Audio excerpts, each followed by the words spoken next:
Desde cedo, a gente ouve falar das colonizações, certo? Mas nem sempre as aulas de história nos mostram o lado mais sombrio dessa saga. Quando os europeus desembarcaram com sua grandeza em terras indígenas, o choque foi brutal e muitas vezes sangrento. Os indígenas, conforme os cronistas da época, tratavam os europeus como amigos ou inimigos, dependendo de como eram recebidos. Mas, com a ganância crescente dos colonizadores por escravizar e dominar, tudo mudou rapidamente. O resultado foi massacres e tragédias sem fim. No primeiro século após a chegada dos europeus, essa população foi drasticamente reduzida para 4 milhões. Doenças e extermínios fizeram o trabalho sujo, e hoje restam apenas cerca de 450 mil indígenas no país. Uma redução que beira o inacreditável. Mas nem todos sucumbiram. Alguns conseguiram se isolar, fugir e preservar o que podiam. Hoje, praticamente todos os cantos do planeta já foram explorados e quase todas as populações nativas foram contatadas. Quase todas, porque existe um povo que vive como o mais isolado do mundo. Hoje, o belo mundo te levará para uma pequena massa de areia no território indiano, a Ilha Sentinela do Norte, lar dos misteriosos e implacáveis sentineleses. Número 1. Localização e dados geográficos. Entre a Península Malaia e a Índia, existe um arquipélago de ilhas fascinantes, onde algumas são habitadas por povos indígenas, como os andamaneses e os jarawa, que até certo ponto convivem com visitantes. Mas há uma ilha que é totalmente diferente, a Ilha Sentinela do Norte. A Ilha de Sentinela do Norte tem cerca de 72 quilômetros quadrados e está sob administração da Índia, ao menos no papel. Na prática, o governo indiano sabe que tentar interferir ali é missão impossível, tanto que é proibido para qualquer um, seja turista, pescador ou cientista, pisar lá. E não é só uma questão de proteção cultural, é uma questão de sobrevivência. Dizem que é um dos lugares mais perigosos do mundo, mas não por conta de radiação ou feras selvagens. O perigo vem dos próprios sentineleses, um povo que protege sua terra com unhas, dentes e arco e flecha. Eles não gostam de visitantes. Na verdade, eles detestam qualquer tipo de visita. Mas afinal, quem são eles? Número 2. Os sentineleses.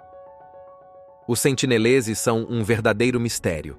Um censo de 2011, junto com estimativas de antropólogos, sugere que a população na Ilha Sentinela do Norte pode ser entre 80 e 150 pessoas. Mas na prática, pode ser até 500 ou apenas 15 pessoas. Resumo da ópera: ninguém sabe nada. O que sabemos é que eles são provavelmente descendentes dos primeiros humanos que saíram da África, chegando à ilha há cerca de 60 mil anos. E desde então, pouca coisa mudou. Os sentineleses vivem como caçadores e coletores em uma ilha coberta por florestas, de forma semelhante aos tempos do período neolítico. Agricultura? Nem pensar. Não há evidências de que eles tenham desenvolvido qualquer prática agrícola até hoje. Em 1967, durante uma visita à aldeia Sentinelese, foi observado que eles moram em cabanas com telhados inclinados, dispostas frente a frente, com fogueiras acesas do lado de fora, tipo um acampamento, mas muito mais sério.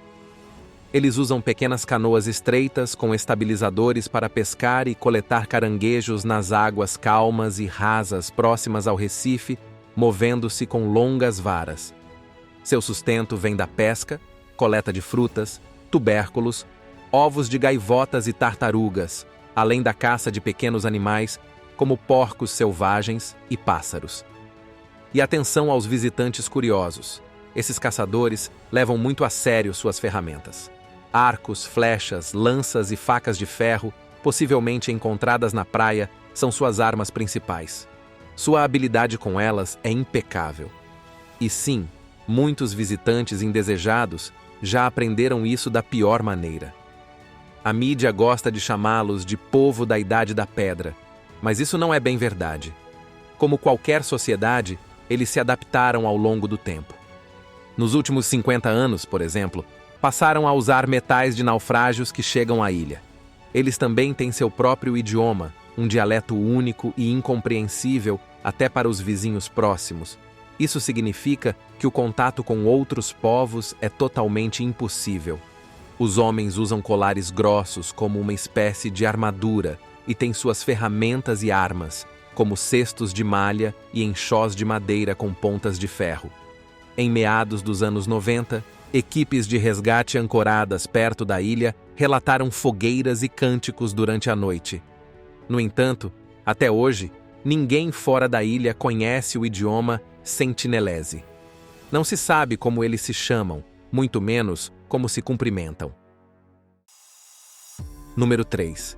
Os sentineleses e o mundo exterior. Apesar de viverem na Ilha Sentinela do Norte, os sentineleses não estão assim tão isolados do mundo moderno, pelo menos em termos de distância. A ilha fica a apenas 50 quilômetros de Port Blair, a capital do arquipélago das Ilhas Andamão. Estamos falando de uma cidade moderna, com mais de 100 mil habitantes, bases navais da Índia, um aeroporto internacional, enfim, tudo o que você esperaria de uma capital. Só que esses 50 quilômetros são praticamente um universo de distância para os sentineleses e a civilização, se é que podemos chamar nosso mundo de civilizado, não é mesmo? O fato é que eles são considerados o povo mais isolado do mundo e talvez por isso tão temidos. Mas por que os sentineleses não gostam de visitantes? Não há uma resposta definitiva, mas alguns relatos sugerem que o passado não foi nada gentil com eles. Há histórias de sequestros, mortes de anciões e, claro, os perigos de contatos com colonizadores. E cá entre nós não dá para culpá-los. A história está repleta de exemplos de como termina para os nativos que abrem a porta para forasteiros. O histórico das tribos andamanesas, que cederam ao contato com colonizadores britânicos nos séculos XVIII e XIX, é uma prova disso. O resultado foi que epidemias devastadoras dizimaram essas tribos, que não tinham imunidade para resistir. E não precisamos voltar tanto no tempo para ver os riscos. Em 2020, ao menos 11 integrantes de uma tribo na Grande Andamão foram contaminados pelo coronavírus, de acordo com a organização Survival International.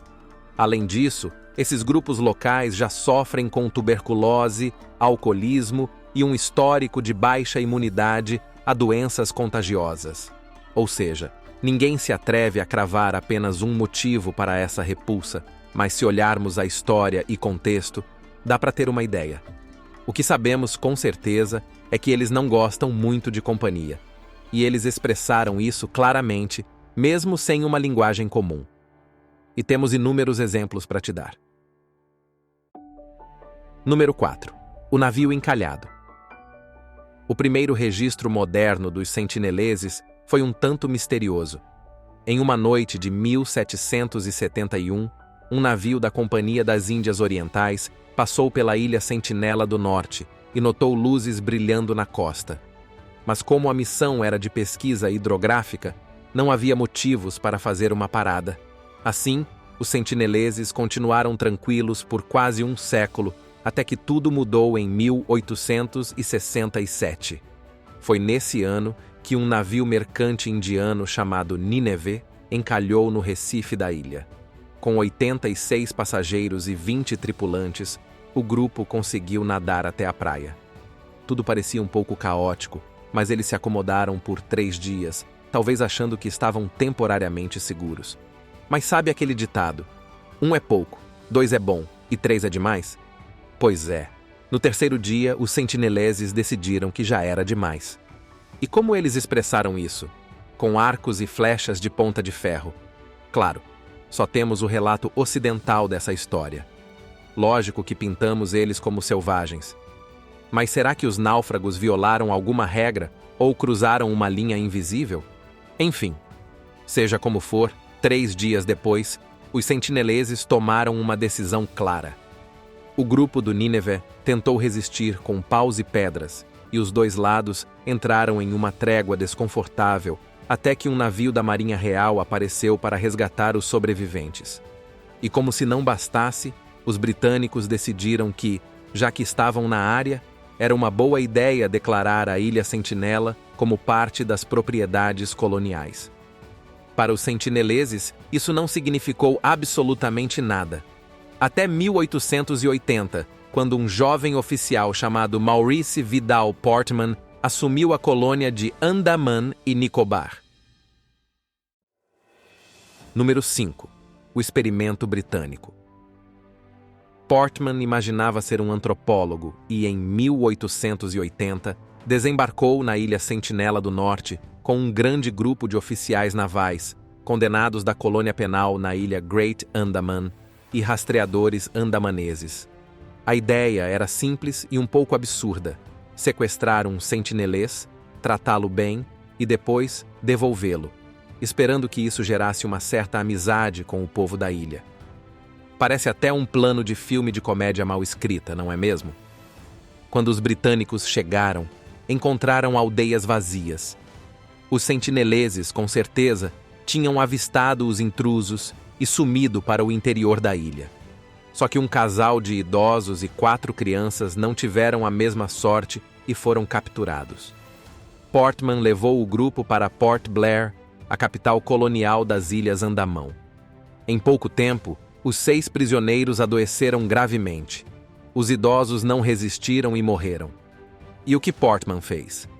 Levou as 4 crianças doentes de volta para a praia da Ilha Sentinela e as deixou lá com uma pilha de presentes. O impacto real disso não sabemos, mas dificilmente gerou sentimentos calorosos pelos visitantes estrangeiros. E é aqui que fica a dúvida: quem eram os selvagens nessa história? Não é surpresa que os sentineleses tenham reagido de forma hostil desde então. Em 1896, um condenado fugiu da colônia penal em uma jangada improvisada e acabou na Ilha Sentinela. Foi da frigideira para o fogo. Dias depois, as autoridades coloniais encontraram seus restos mortais, marcados por flechas e com a garganta cortada. Os britânicos, sabiamente, decidiram que era melhor deixar os sentineleses em paz por mais de um século. Número 6. Tentativas de contato. Por muito tempo, a Ilha Sentinela do Norte ficou isolada, sem que ninguém ousasse se aproximar. Mas, por volta da década de 1970, o governo indiano decidiu tentar a sorte, ou melhor, fazer amizade com os sentineleses. E claro, nada melhor para começar uma amizade do que enviar soldados armados, né? Para suavizar o clima, eles também mandaram uma equipe de antropólogos liderada por Trinok Nath Pandit. E, assim como no passado, quando desembarcaram na ilha, não encontraram nada, além de cabanas vazias e fogueiras ainda acesas, um sinal claro de que os sentineleses tinham batido em retirada assim que os intrusos se aproximaram. Pandit e sua equipe tentaram um gesto de boa vontade. Deixaram pedaços de pano, doces e baldes de plástico como presentes. Mas enquanto isso, oficiais navais e policiais que acompanhavam a expedição não fizeram muito para melhorar a imagem dos visitantes. Eles roubaram arcos, flechas e cestas das cabanas desprotegidas, apesar dos protestos dos antropólogos. Grande exemplo de diplomacia, não? Pandit e seus colegas continuaram tentando estabelecer contato, geralmente puxando um bote até a praia, deixando cocos e presentes, e se retirando apressadamente. Os sentineleses não estavam impressionados com porcos vivos que eram espetados e enterrados ou brinquedos de plástico, mas eles demonstravam um interesse especial por potes de metal e, principalmente, cocos. Sim, os cocos eram um sucesso. Mesmo assim, encontros amigáveis ainda aconteciam com arcos e flechas prontos para uso. E acredite, as flechas foram usadas. Nessa mesma época, a equipe do National Geographic resolveu visitar a ilha para gravar um documentário. E adivinha como eles foram recebidos? Com uma chuva de flechas, claro. O diretor do documentário até levou uma flechada, o que fez com que toda a equipe desistisse do projeto e voltasse para casa bem rápido. Em 1971, outro episódio curioso aconteceu. Um navio naufragou bem próximo da ilha. Até hoje, é possível ver os destroços pelo Google Maps. Quando a tripulação do barco pediu ajuda pelo rádio, avistaram os sentineleses construindo barcos e se armando com flechas e lanças para calorosamente recepcioná-los.